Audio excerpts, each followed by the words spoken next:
Welcoming you all to another session of Must Read Current Affairs. The date of the day is 9th of February 2021, and we shall be seeing all the articles which are important and relevant from the exams perspective.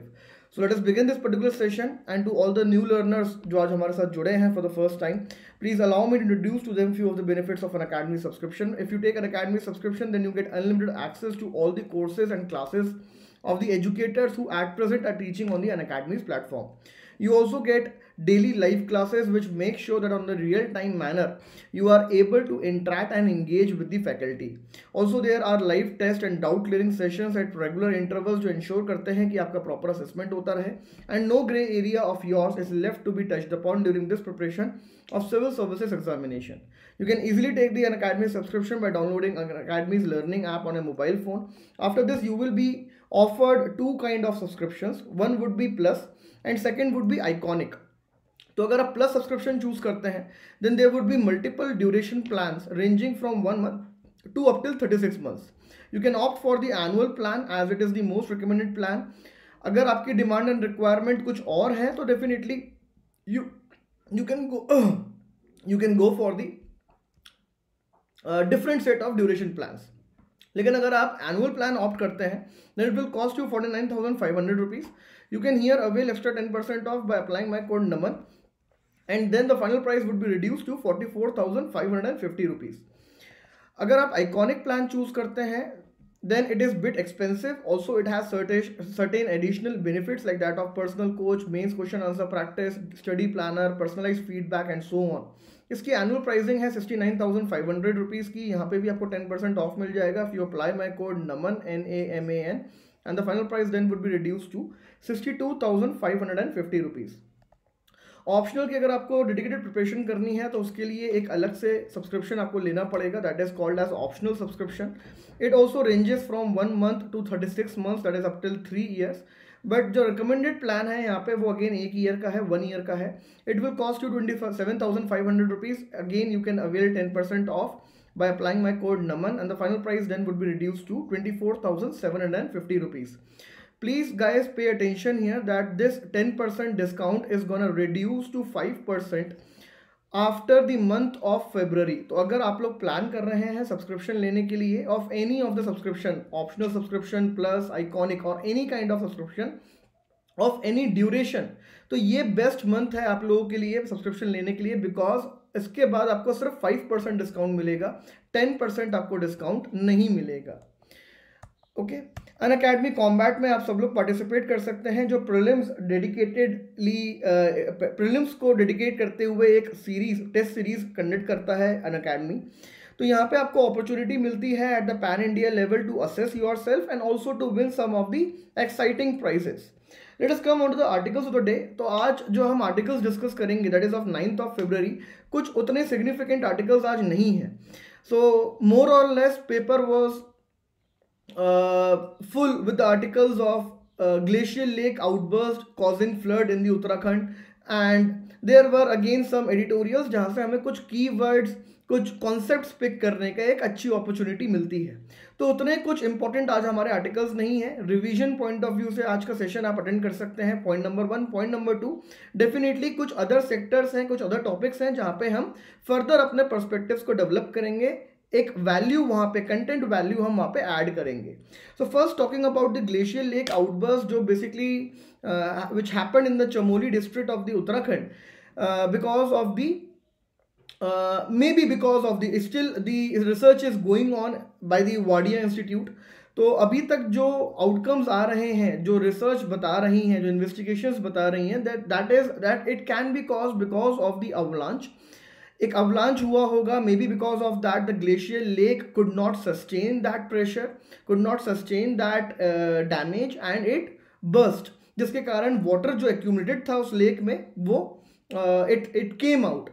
Apart from this, an avalanche could have directly hit the channel of the river, और उस avalanche में there could have been the ice, there could have been the debris as well.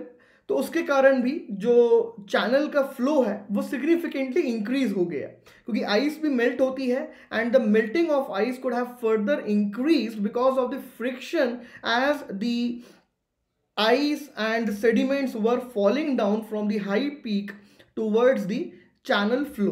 तो इसके कारण हो सकता है कि ये हमने इंसिडेंट अभी रिसेंटली ऑब्जर्व करा इन दी उत्तराखंड। तो यहाँ से इंपॉर्टेंट ये है कि you should be knowing about the glacier lake outburst first of all, both from prelims perspective and more importantly from the mains perspective. कि ग्लेशियर लेक क्या होती है, ग्लेशियर लेक आउटबर्स्ट क्या होता है, इस केस में क्या मेजर्स आप ले सकते हैं। तो ये सारी चीज़ें हम पहले भी देख चुके थे in our last session, but here in today's session हम यहाँ पे दोबारा एक बार रिवाइज करने की कोशिश करते हैं। कुछ फैक्ट्स हैं जो मैंने आपके साथ डिस्कस नहीं करे थे, वो फैक्ट्स हम दोबारा डिस्कस करते हैं। these are, see, first let us understand what is a glacial lake. So glacial lake को हमने layman terms में समझा था that glacial lake is basically the accumulation of water due to the retreating or melting glaciers.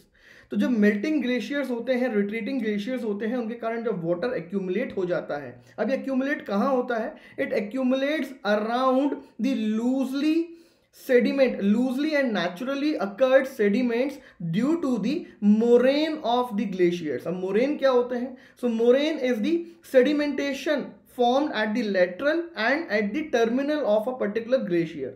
तो glacier जब भी retreat होता है तो उसके साथ साथ में वो अपने डेब्री को भी फ्लो करता है। Debris in the sense loose sediments, pebble, stones, blocks, even ice, soil. तो ये सारी चीज़ें जब मिलके साथ में ग्लेशियर के साथ फ्लो करना स्टार्ट होती हैं, so there is a tendency of these sediments to get accumulated at the lateral edges and so we call it as lateral moraines. तो यहाँ पे जब भी डिपोजिशन होगा उसको हम बोलेंगे lateral moraines. So they act as a artificial, natural and loose wall. जहाँ पे जब वाटर एक्यूमुलेट होता है तो वो एक लेक का फॉर्म ले लेता है, एंड जब स्लोप में एक स्टेबिलिटी आती है, इंक्लिनेशन उतना स्टीप नहीं होता, so there is then the tendency of moraine to deposit themselves at even the terminal ends, and so we call it as terminal moraines. So there is the presence of terminal moraines and lateral moraines, जिसके कारण एक wall create हो जाती है। This allows the water to accumulate and here we get glacial lake. इसके कारण glacial lake बन जाती है। अब क्योंकि ये जो वॉल है ये उतनी स्ट्रॉन्ग नहीं है, क्योंकि ये जो वॉल है ये लूजली पैक्ड है, लूज सेडिमेंट से बनी हुई है ना। Even a small external trigger और the larger accumulation of the water can easily breach this wall. So there are multiple factors because of which this glacial lake can outburst. So first it was important for you to understand the glacial lake. Now it is important for you to understand the glacial lake outburst which causes flood, इसीलिए हम बोलते हैं GLOF. तो ये सारी चीज़ें हम last class में भी देख चुके हैं, ठीक है। एक बार क्विकली आपके भी रिवीजन हो जा रहा है, सो इट्स बेटर कि एक बार और आप हमारे साथ इसको स्टडी कर लें। सो ग्लेशियर लेक आउटबर्स्ट के पीछे क्या रीजंस हो सकते हैं apart from the external trigger mechanisms? तो एक तो एक्सटर्नल ट्रिगर मैकेनिज्म हो गया जिसको हम लेटर ऑन देखेंगे, क्योंकि इसमें काफ़ी सारे फैक्टर्स आ सकते हैं। इसके अलावा और क्या मेजर्स और क्या फैक्टर्स हो सकते हैं? So the first factor can be that there is more accumulation or storage of water than the resistance of these moraine walls. So when the hydrostatic pressure exceeds the geological pressure or geological resistance of these moraines, then a breach can take place. So if the hydrostatic pressure exceeds the geological resistance of moraine, then definitely breach can take place. Next, maybe because these are loosely sediments, these are loose wall or loosely packed sediments, तो वहाँ पे कुछ internal breakage हो, वहाँ पे कुछ cracks develop हो जाए, उसके कारण भी ब्रीच हो सकता है। And then we come to external trigger mechanisms. External trigger mechanism सबसे ज़्यादा इंपॉर्टेंट है। Now these include earthquake, that is seismic events. एक अर्थक्वेक आया तो उसके कारण भी ये वॉल इजीली ब्रेक हो सकती है, ये dam can be breaked. Earthquake के अलावा it can be breaked through an avalanche और a landslide. It can be breaked because of the reservoir induced seismicity. जिसके कारण आइसोस्टैटिक इम्बैलेंस क्रिएट होगा. Isostatic equilibrium would again be attempted naturally by the earth over there, and in that process the tectonic shifts can take place, और उस tectonic shifts के कारण ये break हो सकता है dam. So these are some of the factors because of which you generally find the glacial lake outburst and related floods. अब जब ये फ्लड्स की हम बात करते हैं तो what is more deadly in these floods? Water? No. More than water, debris is dangerous because there is so much of the accumulation of debris. आपने देखा कि इनको रोक के ही debris ने रखा है, जिसको हम मोरेन बोल रहे हैं. तो जब ये water is gushing, when it gushes out with a large force, क्योंकि वहां पे आप inclination देखिए, slope is in favor of the water. It was holding, the dam was holding water against the gravity, so the slope naturally increases or accelerates the flow of water, and this kinetic energy of the water takes along with it this debris as well. और ये जो debris है ये सबसे ज़्यादा destruction cause करती है in the downstream areas. Okay. इसके अलावा हम यहाँ पे और क्या चीज़ें देख सकते हैं, हम यहाँ पे अंडरस्टैंड करते हैं, कुछ फैक्ट्स हैं. एक आईपीसीसी का फैक्ट है, कुछ फैक्ट्स जो आपको आंसर्स में चाहिए जो आप कोट करेंगे डेफिनेटली. तो एक आईपीसीसी 5th रिपोर्ट का फैक्ट है, आईपीसीसी 5th असेसमेंट रिपोर्ट, जो बोलती है that by the end of this century if we are not able to adhere to the Paris agreement, अगर हमने 1.8 degree Celsius global average temperature को increase कर दिया, then by the end of this century there would be 45% melting across the glaciers of Himalayan ecosystem. तो ये clearly signify कर रहा है कि हिमालयन ग्लेशियर्स जो हैं वो फर्दर मेल्ट होंगे. अब जब फर्दर मेल्टिंग होगी तो further glacial lakes will be formed. As of now कितनी ग्लेशियल लेक्स हैं? तो एनडीएमए की जो गाइडलाइंस हैं ऑन दी GLOF, उस डॉक्यूमेंट के हिसाब से there are around 9,500 glacial lakes as of now in the Himalayan ecosystem. 10% of the Himalayan ecosystem is covered by the snow. So there are snow peaks. How much? 10% of the entire Himalayan ecosystem. अब climate change किस तरीके से accelerate कर रहा है, global warming किस तरीके से एक्सिलरेट कर रही है, ये हम सबको पता है, लेकिन हमें सब्सटैंशिएट करना पड़ेगा. So the best you can do is using the World Meteorological Organization's report which was recently released last year in 2020 December, जहां पे year 2020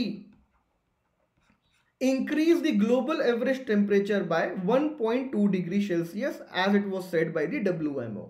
इसके अलावा आप IMD की रिपोर्ट भी कोट कर सकते हैं अगर आपको इंडिया स्पेसिफिक फैक्ट्स बताने हैं, because this problem is although this is world level problem, जहाँ पे भी स्नो पीक्स हैं, जहाँ पे भी आइस कैप्स हैं, वहाँ पे ये problems there will be these kind of problems. लेकिन हम अगर इंडिया स्पेसिफिक बात कर रहे हैं तो आप IMD की रिपोर्ट बता सकते हैं जो लास्ट ईयर आई थी, WMO रिपोर्ट के पहले आई थी. It said that for the last 4 years we are consecutively increasing the global temperature. So there has been consecutive increase in the global average temperature, और India में और across the world जो highest temperature observe करा गया है, जो record करा गया है up till now, was in 2016.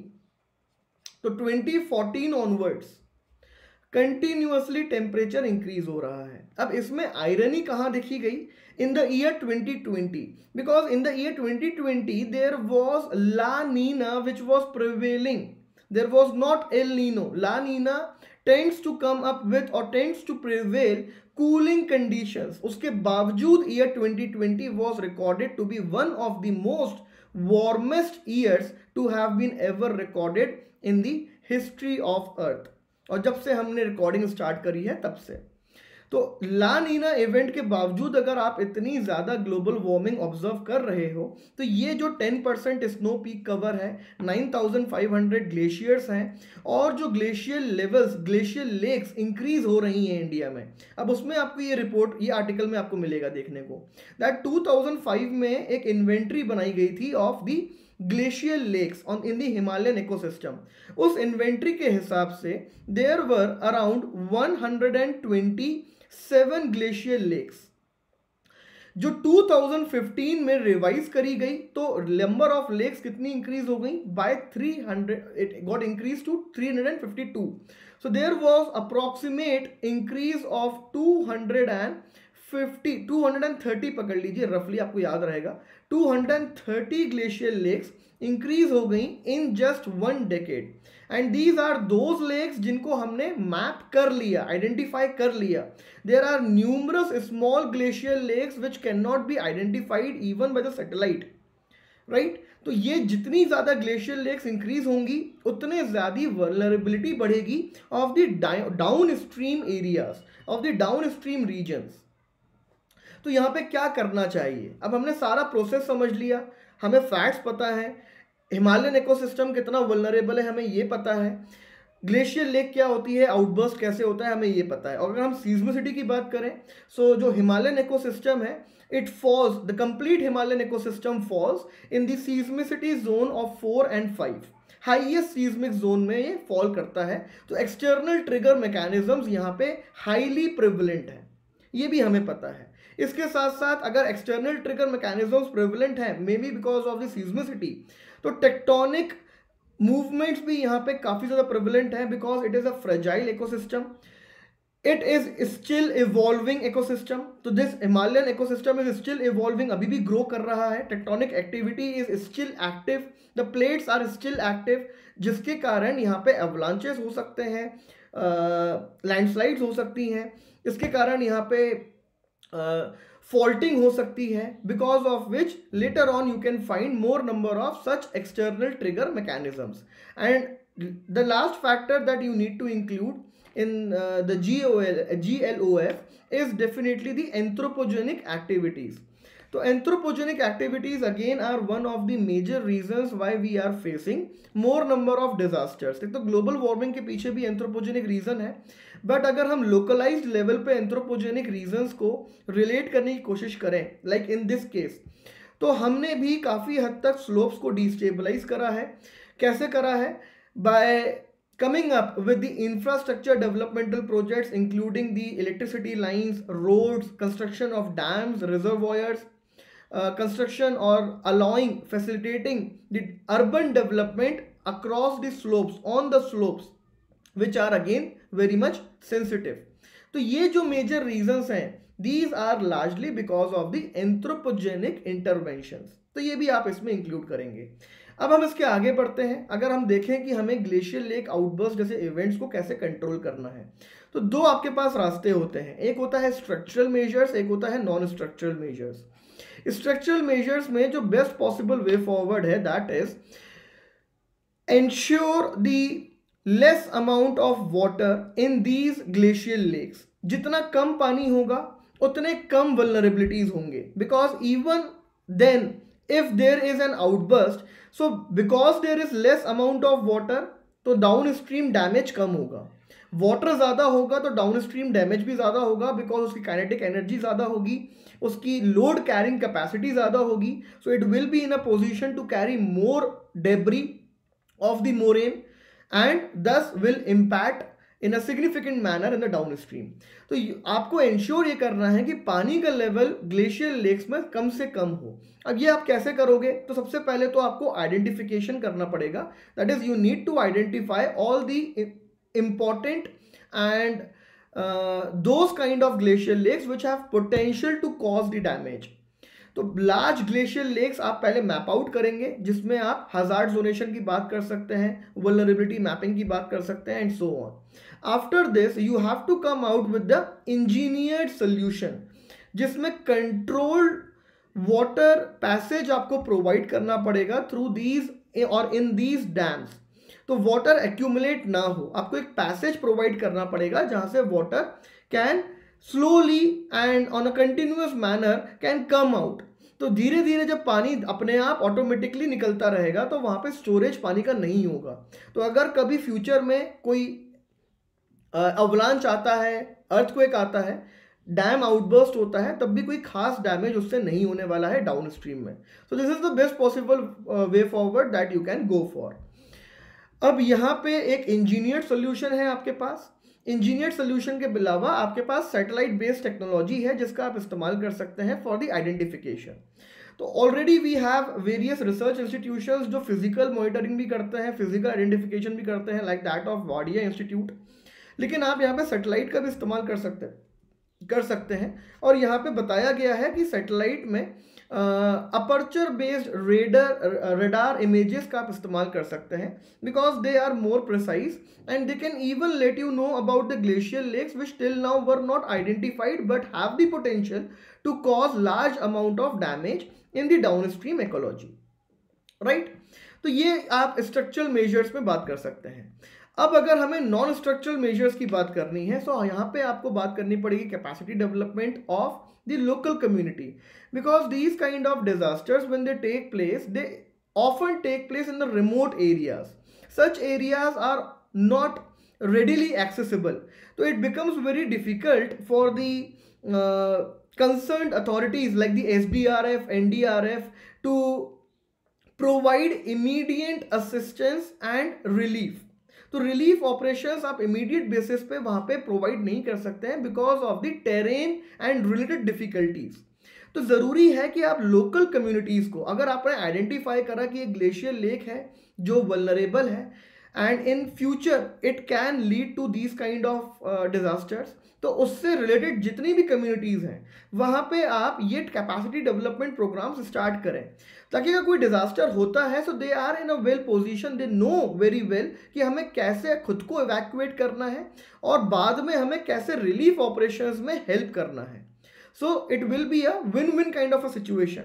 आप उनको भी प्रिपेयर्डनेस दे रहे हैं एंड उनको लेटर ऑन आप रिलीफ ऑपरेशंस में भी यूज कर रहे हैं. So this is the best possible way forward in case of these kind of disasters. इसके अलावा आप नॉर्मल प्रिपेयर्डनेस इंक्रीज कर सकते हैं, कोशिश कर सकते हैं कि सस्टेनेबल डेवलपमेंट प्रैक्टिसेस को यहाँ पे आप अडियर करें. You should not go for the large scale construction of the dams and so on. अब ये जो डैम्स यहाँ पे अभी डिस्ट्रक्ट हुए, एक NTPC का Tapovan and rainy hydro power project, rain Ganga hydro power project, तो ये दोनों run of the river water projects थे.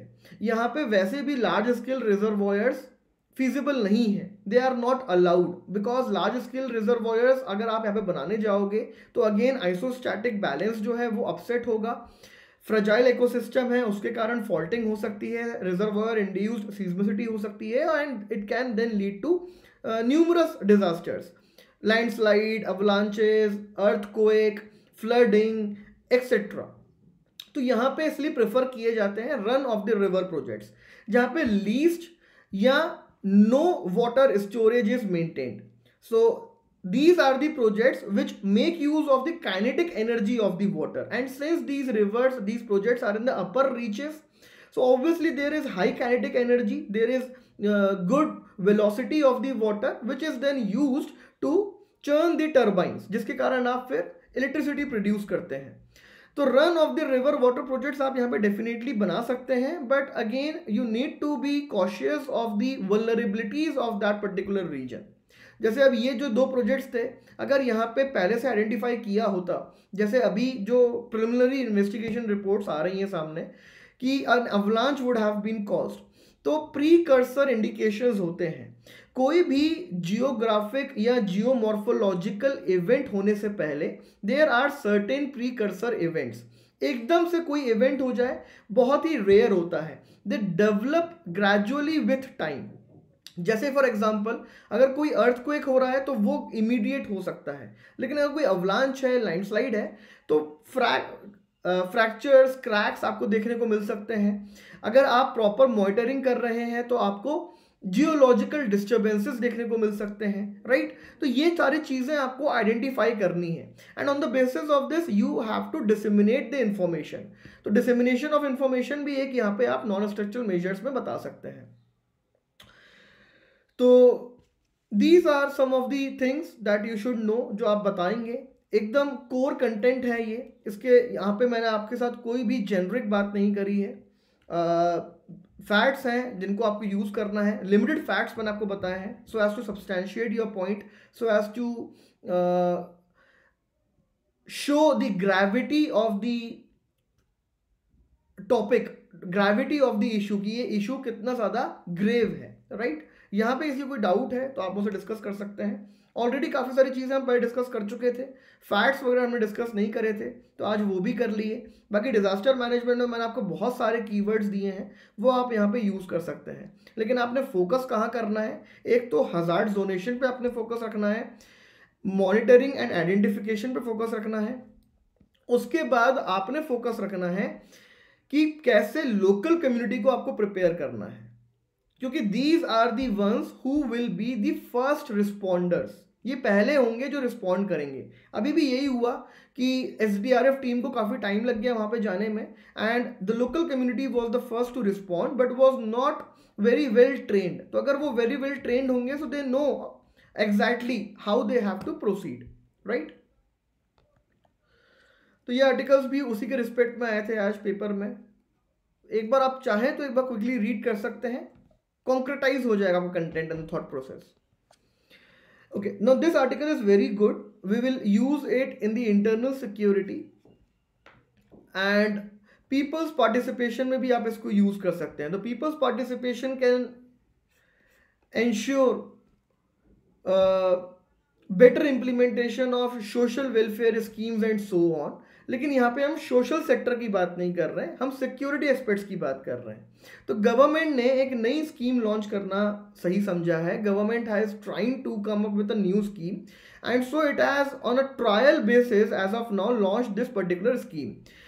The scheme has been launched by the cyber cell of the Ministry of Home Affairs, and herein they are trying to include the volunteers, that is normal citizens, as the volunteers to flag any kind of content which is anti-national or inappropriate on the internet। तो आप हैं, मैं हूं, अगर मुझे Surf करते हुए, अगर मैं इंटरनेट सर्फिंग कर रहा हूँ और मुझे कोई भी कंटेंट अगर एंटी नेशनल लगता है या सिक्योरिटी पर्सपेक्टिव से मुझे थोड़ा थ्रेटनिंग लगता है, इनअप्रोप्रिएट लगता है, तो मैं इजीली उस कंटेंट को फ्लैग कर सकूं, ताकि जो साइबर सेल है उसको एक मैसेज चला जाए that a flag has been raised.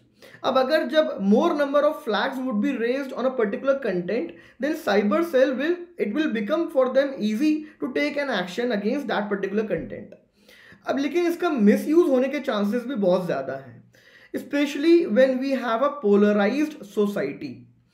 तो पॉलिटिकल पार्टीज इसको बहुत इजीली यूज कर सकती हैं। अब क्योंकि यहाँ पे सिर्फ फ्लैग करना है, हर पॉलिटिकल पार्टी का अपना खुद का एक साइबर सेल होता है, so they can easily flag a particular article written by a journalist against the government. They can term that article as anti-national, and then cyber cell authorities will be compelled to take an action against that particular article and also against the author of that article. तो इसका misuse का potential भी बहुत ज़्यादा है। तो इसीलिए it is better कि आपने पहले इसको ट्रायल प्रोसेस पे यूज़ करा, and where you have done the trial, you are doing the trial in the Jammu and Kashmir region, जहाँ पे बहुत ज़्यादा ज़रूरी है ये चीज़ें। सिक्योरिटी में हमने देखा था कि law enforcement agencies, security forces, security agencies, इनके लिए कोई भी एक वॉर, कोई भी एक वॉलेंट सिचुएशन से डील करने के लिए व्हाट यू रिक्वायर इंफॉर्मेशन।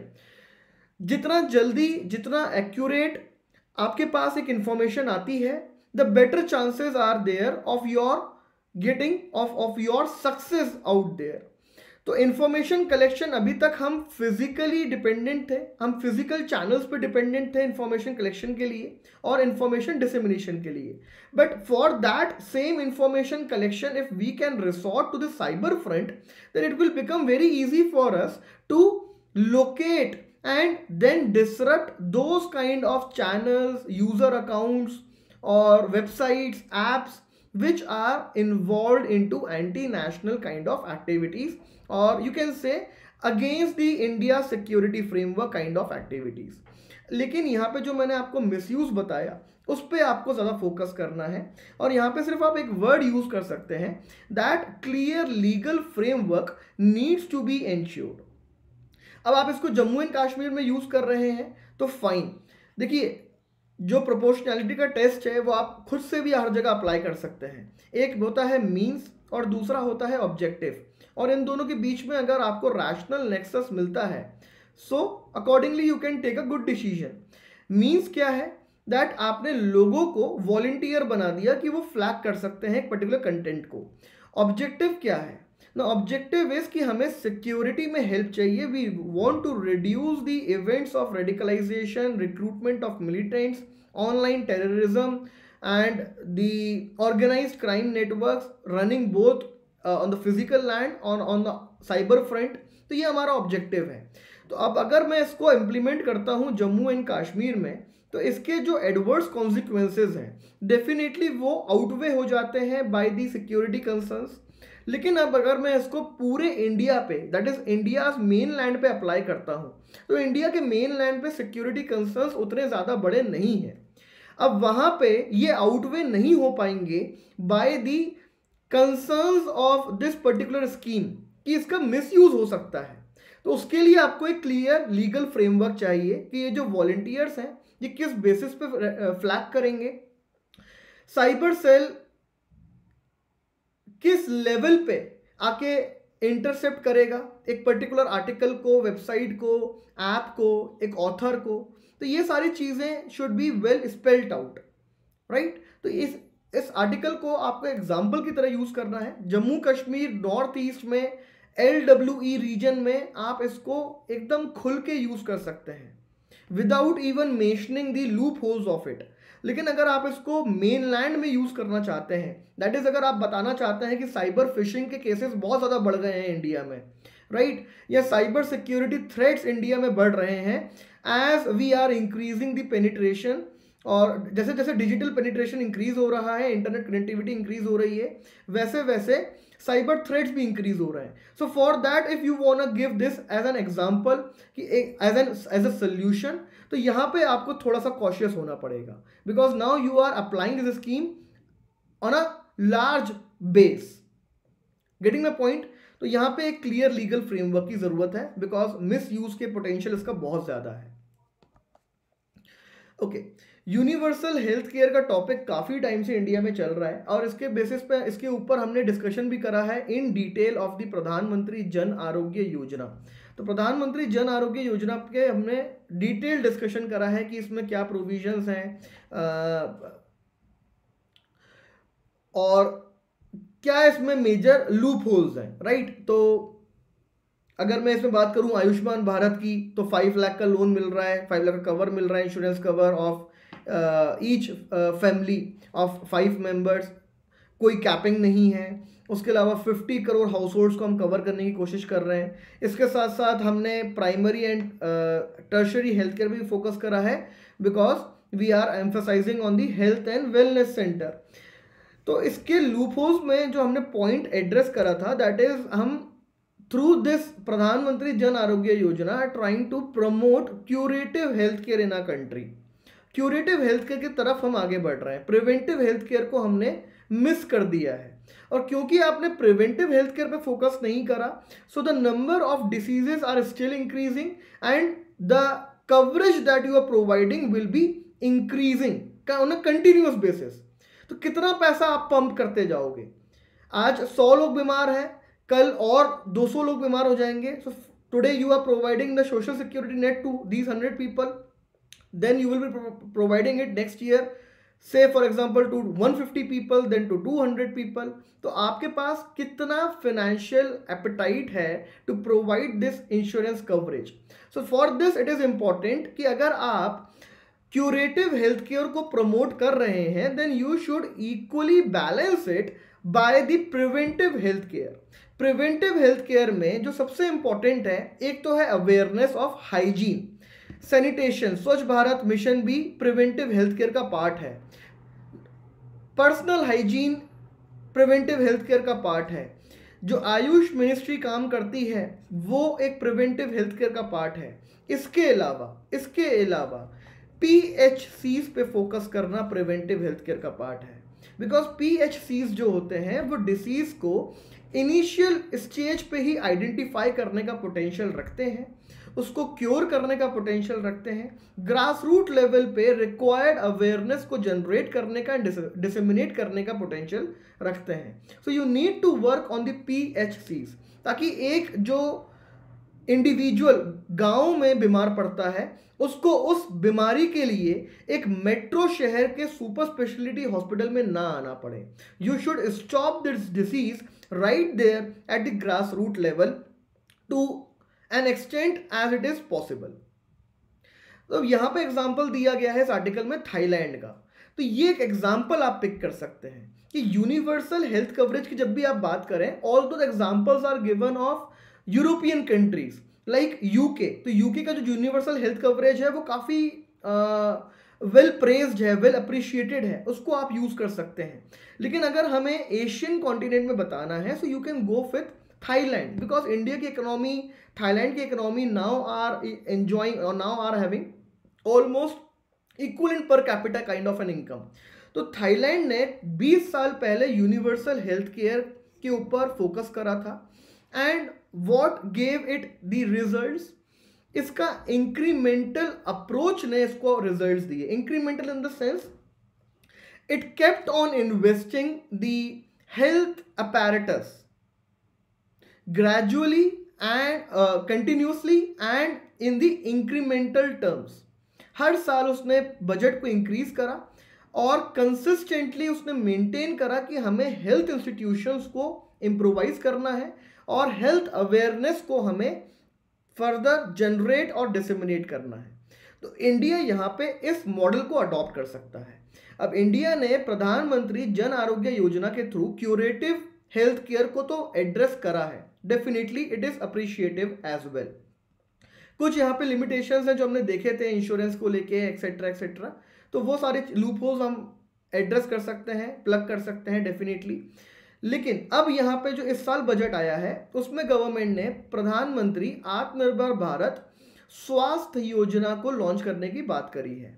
तो ये जो स्वास्थ्य योजना है ये फोकस करने वाली है प्राइमरी, सेकेंडरी और टर्शियरी हेल्थ केयर पे, जो लार्जली मिसिंग था इन द प्राइमरी और the Pradhan Mantri Jan Arogya Yojana, as you were more incline towards providing insurance coverage. अब आप फोकस कर रहे हो हेल्थ इंस्टीट्यूशंस की कैपेसिटी को डेवलप करने में, क्योंकि प्रधानमंत्री जन आरोग्य योजना में हमने क्या देखा था कि most number of empanelled hospitals are the private sector hospitals. Public sector hospitals को एम्पैनल करने के लिए आपको कैपेसिटी उनकी डेवलप करनी पड़ेगी, ताकि लोगों का जो लॉस्ट ट्रस्ट है, जो लोगों के पास अवेलेबिलिटी नहीं है पब्लिक हेल्थ केयर सेक्टर्स की, एक्सेसिबिलिटी नहीं है, वो आप you can again give them back that availability and accessibility.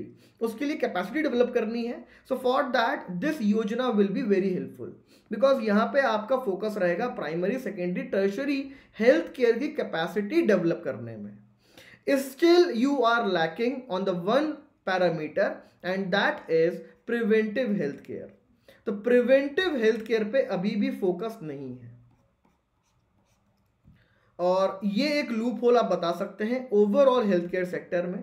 तो क्यूरेटिव हेल्थ केयर को आपने एड्रेस कर लिया और इसके साथ आपने इंस्टीट्यूशनल कैपेसिटी डेवलपमेंट कर लिया of the health care institutions of our country, specially the primary health care centres. इसमें आप एग्जांपल दे सकते हैं राजस्थान गवर्नमेंट का, नीति आयोग का सजेशन दे सकते हैं कि PPP मॉडल को आप यूज़ करके PHCs and community health centres को डेवलप कर सकते हैं. तो ये एक सजेशन था नीति आयोग का, जिसको थोड़ा सा क्रिटिसाइज किया गया था. ये डिसीजन आया, ये सजेशन आया था इन 2017 आई थिंक. तो इसको थोड़ा सा क्रिटिसाइज किया गया था, but this is the only way forward. आप खुद से पैसा पंप नहीं कर सकते हैं in upgrading the facilities available at the community health care centres and the public health care centres. ना ग्रास रूट लेवल पे PRIs के पास पैसा है और ना अर्बन एरियाज में ULBs के पास पैसा है कि वो इन फैसिलिटीज को अपग्रेड कर सके. तो इट्स बेटर कि आप PPP मॉडल का यूज करें और साथ में आप UK के मॉडल को यहाँ पे अप्लाई कर सकते हैं, where in you can come up with the standards for regulating the medical rates. तो मेडिकल रेट्स को आप रेगुलेट कर सकते हैं. जो डिस्क्रिपेंसी है मेडिकल सर्विसेज में, लाइक अगर एक कैटरैक्ट का ऑपरेशन में किसी एक टीयर 2 सिटी में करवाता हूँ, सो इट कॉस्ट से फॉर एग्जांपल 5,000 रुपीज़, लेकिन अगर सेम ऑपरेशन में दिल्ली में करवाता हूँ से फॉर एग्जांपल इन अपोलो, तो it will cost me 25,000 rupees. So why there is so much of difference? इस डिफरेंस को आप रेगुलेट कर सकते हैं, स्टैंडर्डाइजेशन लेके आ सकते हैं. इससे फ़ायदा क्या होगा? जो आपने इंश्योरेंस कवरेज रोल आउट किया है इसमें आपका खर्चा कम होगा, because as of now maximum number of empanelled hospital are private, they are charging exorbitant rates, तो आप ज़्यादा फंडिंग उनको प्रोवाइड कर रहे हो. The fund is getting diverted and it is not being utilised optimally. तो ऑप्टिमल यूटिलाइजेशन ऑफ फंड के लिए what you can do is you can come up with these kind of standardisations and to regulate the medical treatment procedures. It is already done in India, in the West Bengal and in Delhi, लेकिन इसको अभी तक full फ्लेजेडली roll out नहीं किया गया है. तो इसको रोल आउट किया जा सकता है. तो इससे आप रैशनलाइज कर लोगे utilisation of the funding of the Pradhan Mantri Jan Arogya योजना. अगर इसमें आप कॉस्ट को रैशनलाइज कर लोगे तो आप कवरेज फर्दर इंक्रीज कर सकते हो. कवरेज फर्दर इंक्रीज हो जाएगा, so this objective would be met, that is universal health care coverage would be met. Getting my point? Second, आप जो पैसा आपका बच रहा है आप इसको अपग्रेड करने में यूज कर सकते हो. Primary, secondary and tertiary health care. Tertiary में खैर उतनी ज़रूरत नहीं है, बिकॉज टर्शरी हेल्थ केयर में largely private sector is already there, लेकिन यहाँ पे डेफिनेटली अवेलेबिलिटी की थोड़ी सी कमी है, क्योंकि अफोर्डेबिलिटी की थोड़ी सी कमी है, क्योंकि ज़्यादातर प्राइवेट हॉस्पिटल्स एम्पैनल्ड है, ज़्यादातर प्राइवेट ट्रीटमेंट होता है. एज वी सॉ कि 70% जो ट्रीटमेंट होता है सुपर स्पेशलिटी हॉस्पिटल्स में, that is being taken care by the private sector in our country. तो इसको आप बैलेंस कर सकते हो by improving the facilities of the urban areas public health care institutions और the super speciality sector health care institutions by increasing their numbers, right. लेकिन उनसे ज़्यादा आपको प्लीज फोकस करना है प्राइमरी हेल्थ केयर पे. ठीक है, तो ये थोड़ा सा आपको एक अंडरस्टैंडिंग मेरे को बस डेवलप करवानी थी. Okay, now this article has again come on the article 72 and article 161, that is the clemency powers of president and governor of our country. क्यों ये न्यूज़ में मेंटेन्ड है? Because recently the Tamil Nadu governor has refused to decide on the matter of the clemency of the Rajiv Gandhi case convicts, and has rather said that president is the more appropriate authority to decide upon the matter. तो इसके कारण एक पूरी debate rise हो गई है on the role of governor. तो role of governor में काफ़ी सारे प्रॉब्लम्स हमने देखी हैं कि एक तो ये समनिंग में प्रॉब्लम क्रिएट कर रहे हैं, देन प्रेसिडेंट रूल में प्रॉब्लम क्रिएट होती है यहाँ से, देन यहाँ से प्रॉब्लम क्रिएट होती है due to the constitutional due to the situational discretion of governor, that is when there is a hung assembly, when there is not a clear mandate. तो किस पार्टी को बुलाना है, किस लीडर को बुलाना है टू फॉर्म द गवर्नमेंट, उसमें गवर्नर की प्रॉब्लम फेस होती है. And now you can even write this particular issue because not many aspirants are gonna write this issue in the role of governor. तो कैसे power को centralise किया जा रहा है इंडिया में, इसमें आप क्लेमेंसी पावर का भी एक एग्जाम्पल दे सकते हैं. पहले ये एक डिबेट बनी थी. अब जैसे मैंने आपको बताया था कि 1990 में राजीव गांधी का असैसिनेशन हुआ, who was the former prime minister of our country. 1999 में फर्स्ट कन्विक्शन हुआ, डेथ पेनल्टी को पार्डन किया गया, कम्यूट किया गया to the life sentence for the first time in 2000 in this particular case of a women convict. इसके बाद 2014 के आसपास जो बाकी कन्विक्ट्स थे उनके भी डेथ सेंटेंस को कम्यूट कर दिया गया टू द लाइफ सेंटेंस. अब यहाँ पे इशू आया कि क्योंकि इन्वेस्टिगेशन प्रॉपर नहीं हुई थी, these people are in the jail for last 30 years and these are not the linchpins who have basically which has basically resulted into the death of former prime minister. Rather these have been held up or have been charged by the investigative authorities because they failed to catch the right or perpetrators of the case. तो ये भी recently CBI के जो farmer investigative officer थे उन्होंने भी reveal करा कि उन्होंने किस तरीके से स्टेटमेंट को टैम्पर करा था, और उस स्टेटमेंट को टैम्पर करने के कारण the particular convict is still in the jail. तो तमिलनाडु गवर्नमेंट काफ़ी टाइम से कोशिश कर रही है कि हम इनको रिलीज करते हैं। Clemency power is basically the power to pardon. देखिए इसमें चीजें होती हैं, two basically two power to pardon. अब पार्डन क्या होता है?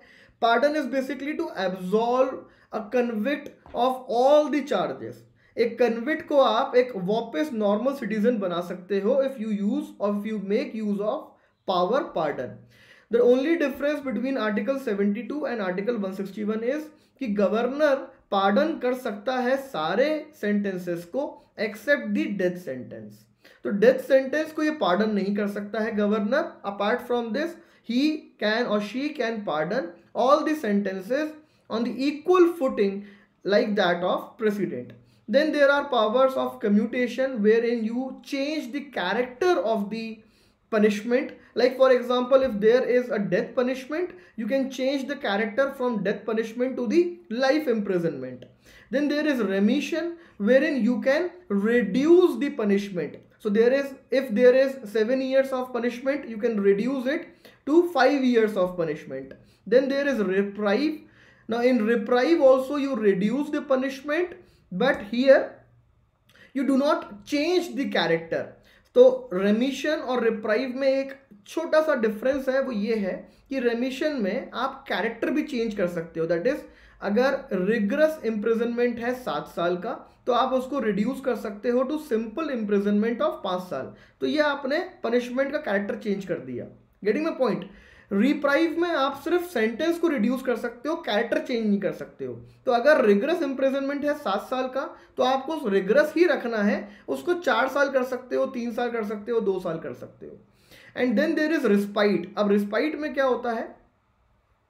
Respite is basically a stay on the execution of a death sentence. अगर डेथ सेंटेंस होने वाला है, उस पर आपको स्टे लगाना है, क्योंकि उसके रिगार्डिंग क्लेमेंसी पिटीशन फाइल्ड है, आपको स्टे लगाना है, गवर्नर को, प्रेसिडेंट को स्टे लगाना है, तो वो रिस्पाइट का इस्तेमाल करते हैं। अच्छा, एक और चीज़ जो आप रिप्राइव में इंक्लूड करेंगे कि reprieve is usually used in exceptional circumstances for extra ordinary reasons.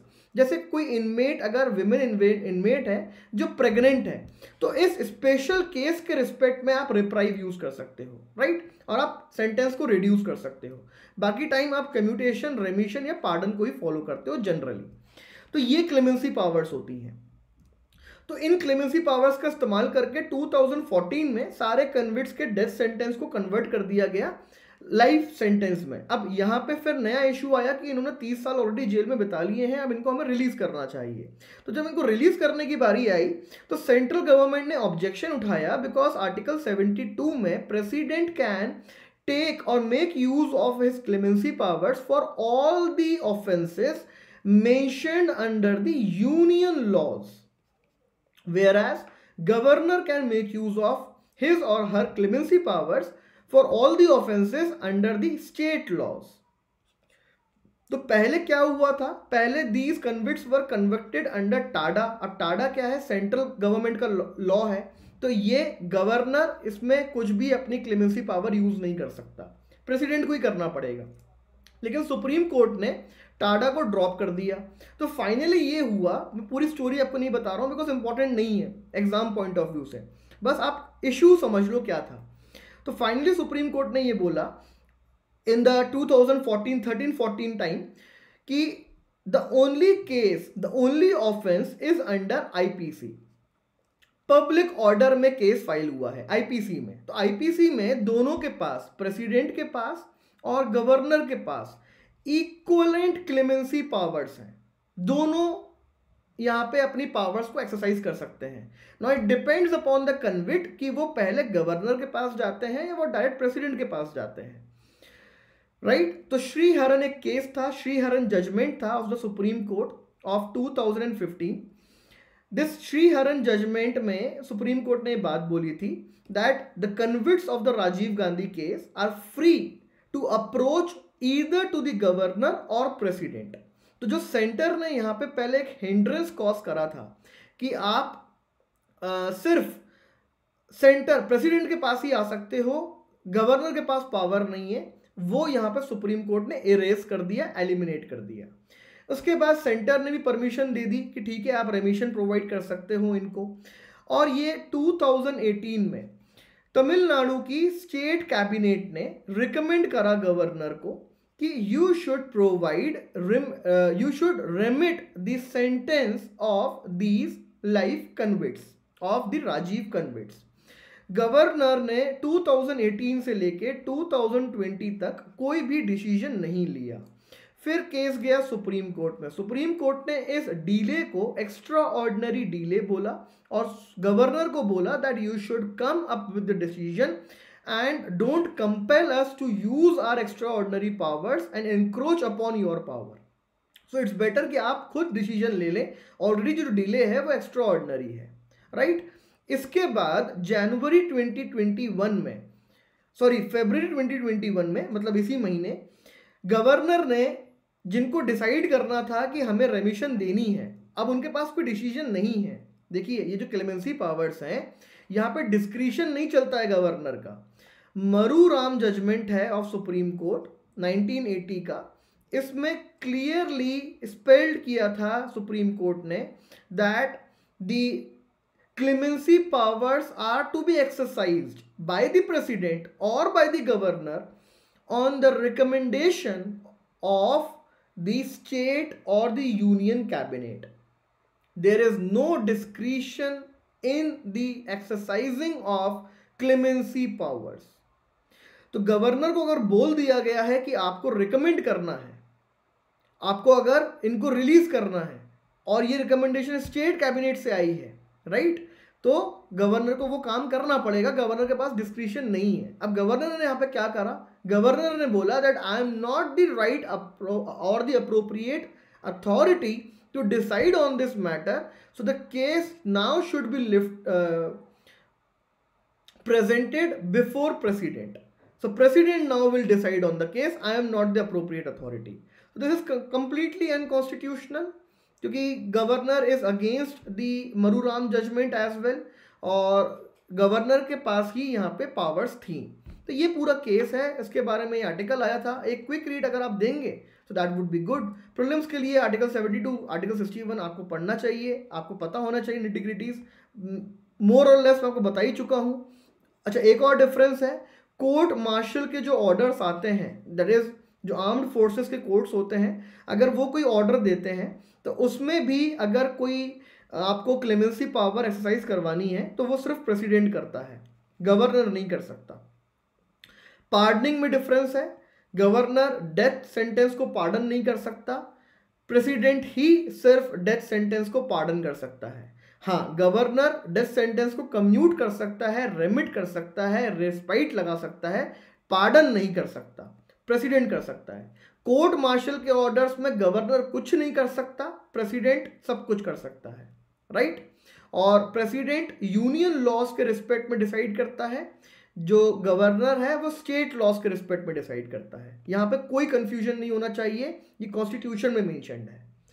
Supreme court ने सिर्फ ये बोला है कि क्योंकि ये आईपीसी का केस है तो आप प्रेसिडेंट और गवर्नर किसी के पास भी जा सकते हो। इसको आप यूनिवर्सली अप्लाई मत करना कि कोई टाडा में कन्विक्टेड है तो वो गवर्नर से रेमिशन ले ले, पॉसिबल नहीं है, उसको प्रेसिडेंट के पास ही जाना पड़ेगा, ठीक है।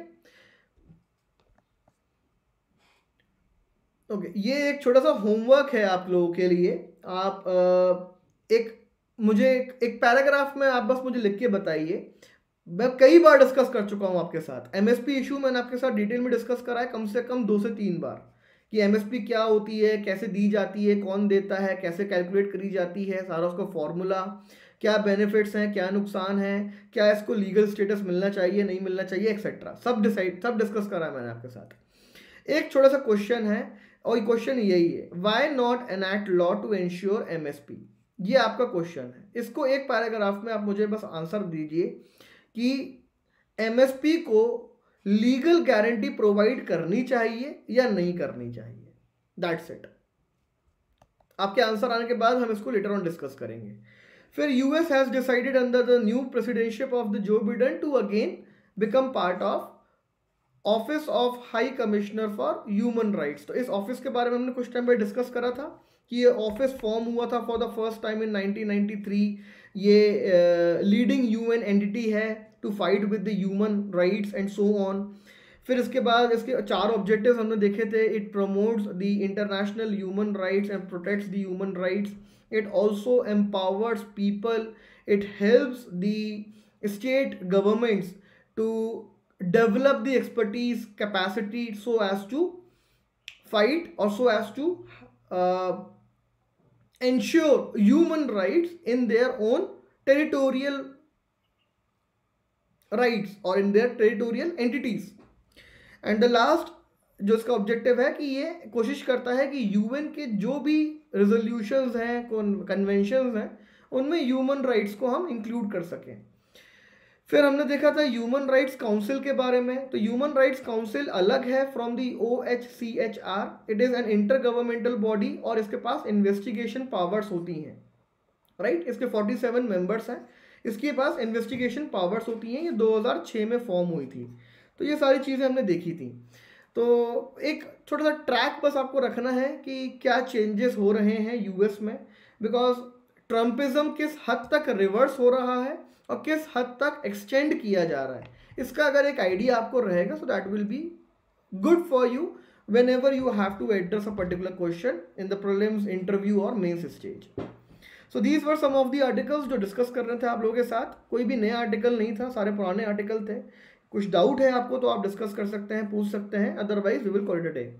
ये कॉम्बो प्लान्स हैं आप लोगों के लिए जो अनअकैडमी लेके आया है। अगर आप प्लस के साथ ऑप्शनल सब्सक्रिप्शन लेते हैं तो 70,000 में आपको प्लस भी मिलेगा फॉर 1 ईयर और ऑप्शनल भी मिलेगा फॉर 1 ईयर। इस पर आप फर्दर 10% डिस्काउंट अवेल कर सकते हैं और जो फाइनल प्राइस होगी वो 63,000 के आसपास हो जाएगी।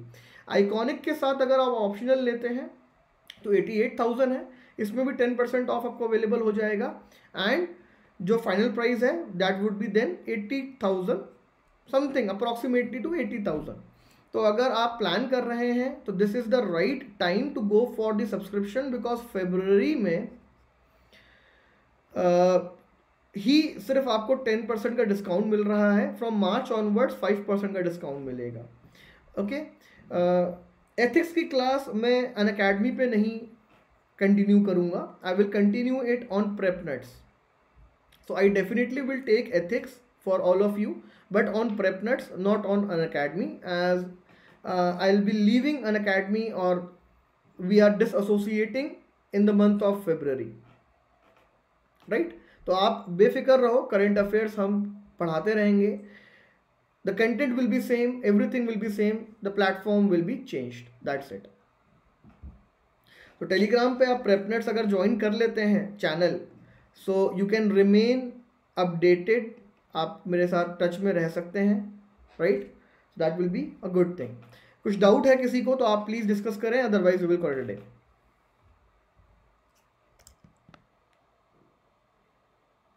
Okay, thank you all for your patient listening, have a great day ahead.